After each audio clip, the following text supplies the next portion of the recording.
Didn't get you any. What an asshole, eh? Oh. All right. Or it's Hey, where are we going? We're straight. We're live. Hey, welcome. Oh. Welcome to GeoGeeks and Cars. Going for coffee. Sweet. Karl, I'm here with Karl Swanee. Karl is the CEO of Echosec Systems. And I have coffee for myself, but none he for has you. Coffee, right? So we're going to get me a coffee right there now. There we go. Yeah. So Echosec Systems here in Victoria, British Columbia, in Canada, just north of 49. And we're going to talk about Echosec a little bit. I refer to it, it's a social listening service, I guess is a good way to put it. But for those of you who've never used Echosec, and you can find it at echosec.net. Karl, why don't you tell us much about better Echosec? salesman than I am. I got a resume back there. Yeah. We put a box on the map and we come back with all the social media from the area. So we'll go over a place like the Pentagon and show them, you know, a ton of different social media coming from that individual building or whatever. And we search, I think we search about 11 different types of social media right now. It gives us about 1 billion posts that we look at, and about 85 million of those are publicly available and geotagged, so we're able to actually show them up on the map, and it's freaking incredible. I've used it to go to, I've already gone to North Korea today, I've gone to Russia today, I've gone all the way around the world. It's been it's been an incredible tool and thing to play with. Right, exactly. Well, a lot of us, we all love social media now, particularly the media, so photos and videos. So, and for us GeoGeeks, and that any GeoGeek will love it. That's what attracted me to it from day one, was the map interface, right? It's social media on a map. So like you say, we draw a bounding rectangle and you see all the little icons, and then you explore further. You know, it's funny, what the first things that I used Echosec for and loved it was for crisis situations. Oh, so yeah. when there's an earthquake or well, now it is a shooting, sadly, right? Yeah. Boom, we just zoom in on the area of interest, a school or a movie theater, right? And you can see what's streaming. Well, it was amazing when we first started this, because I didn't have any idea either, and here we were watching the Russian tanks rolling through Russia before they got to the Ukraine. We watched, you know, we've watched all kinds of things like that. We've watched Venezuela while Venezuela's doing the fighting there. You know, and these are people telling great stories, and there's no other way for them to get this information out. So it's been an amazing thing to watch how social media is being used in these places. Right. Yeah. And then of course we end up with great partnerships. We get to go down to like the Esri user conference. We're working with guys like Motorola now. I just came back from London, where I did a big security conference there. All the people really involved in social media within the military and law enforcement, we're all there. We came back. I saw Obama speak this year in Chicago in the Chiefs of Police conference. So it's been an amazing year, considering we've only been around for a couple of years. Yeah, 2 years. We're just taking off now.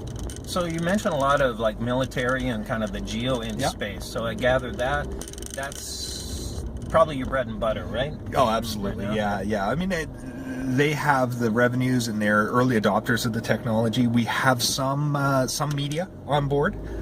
We have a lot of police throughout the U.S. and Canada, but the military is a big part of what we do. Yeah. Okay, cool. Yeah. And you mentioned, so Esri User Conference, I saw you there in San Diego last summer. I think we probably had a beer and talked for a 10. bit. Yeah. It's the best thing to do with Glenn if you're in the Esri User Conference. Yeah, there is beer in San Diego. Yeah. So you were part of the, you guys are part of the Esri small business startup program, right? Yeah, we're part of their starter group, and all credit to Kurt and Katie. They are fantastic at promoting startups. Anybody who wants to be involved in that should give them a call. They've been great partners. Esri itself, I mean, usually if you're a part of a startup community, you're at the back of the hall. You know, with Esri, you're at the front. You know, everybody has to walk past you to get to everybody else. So did you have to get invited into that, or did you apply, or how does that work for anyone who's interested? I'd met Kurt with you actually early on the year before, and I really didn't have anything to show to him. So we ended up talking, you know, surfing and mountain biking while we were at one of the meetings. And the year later, of course, I had Echosec, and we showed him what was going on, and he said, hey, you should fill this out. Check out what we're doing. Love to hang out. So it was a good fit, and it's a good fit for sort of my team. We're pretty casual and laid back, and get really excited around new mapping technologies. Yeah, they're a good crowd. Yeah. So one of the things I wanted to ask you about, I know, so Echosec's been in the news a fair bit. A lot of, I'll call it kind of mainstream. I got all my news feeds going each day, so and I see, who's talking about you, and I retweet you guys and stuff. One of the cool things that happened over the past year, I think, that some viewers might have noticed, was that, so you guys actually identified, I think it was Russian soldiers who were in the Ukraine and probably not wisely tweeting about their activity. Yeah. Okay. Not exactly a covert operation. We have a habit of doing that. Yeah. Okay. A lot of it comes from VK, which is the sort of the Russian version of Facebook that's out there, and you see a lot more of it right now.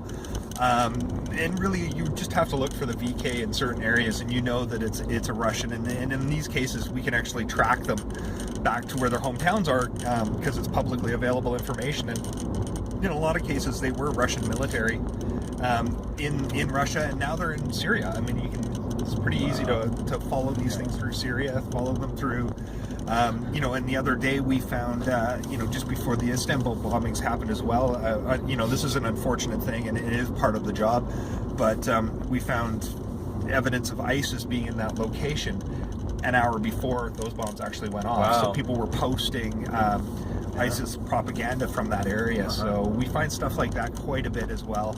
I'm not sure how much our end users are finding in those locations. We don't have a lot of communication that way, but it's not uncommon for us to make you guys aren't really exploiting and giving access to the dark web. No, nothing like that. No. We're trying to be as privacy. We're a search engine, and we're trying to be as privacy compliant as possible. We just have a different way of aggregating the information on a map.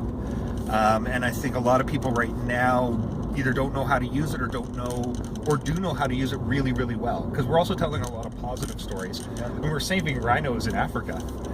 That's part of one of our jobs. Is we've been adopted by conservation societies, so that when tourists take pictures of rhinos in Africa, that they're not geolocating where those rhinos are for poachers. So and rare wildlife and that kind of stuff. So good point. We do a lot of really positive work, but unfortunately, it is the darker stuff that gets us into the news. People love to focus on that. Exactly. It's too bad people can't see what what we're driving past. We just drove past the ocean, Yeah, it is. Glenn's taking me for a beautiful drive here. Yeah. Yeah, I think you're taking, if this was, comedians and coffee, I would be in a Ferrari right now. This is a Micra. Okay, next. This is actually a 2015 it's a new Micra. Nissan Micra. Yeah, you can't get these dust in America. Claim to fame. This is the first one that rolled off the lot on Vancouver Island, right here. Wow. Yeah, wow. And, Nissan was tweeting about me and such. I'm going to comment on the excessive amount of air fresheners Glenn seems to have in this car, which makes me wonder. Yeah, I have a dog, right? Zoe. It's the dog. It's the dog. Okay, there we go. Yeah, it's the dog. So you know what? We could probably make this a 20 or 30-minute video, but I did notice that in HD, my last 6-minute video was a gig in size and took 8 hours to upload to YouTube. So I guess we're gonna have to cut this off. Maybe we'll do it again, do part 2. But perfect timing, red light. Yeah, red light. So thank you for being my first real guest in GeoGeeks. Well, thank you. Going for coffee. Yeah, here we go. Here we go. All right.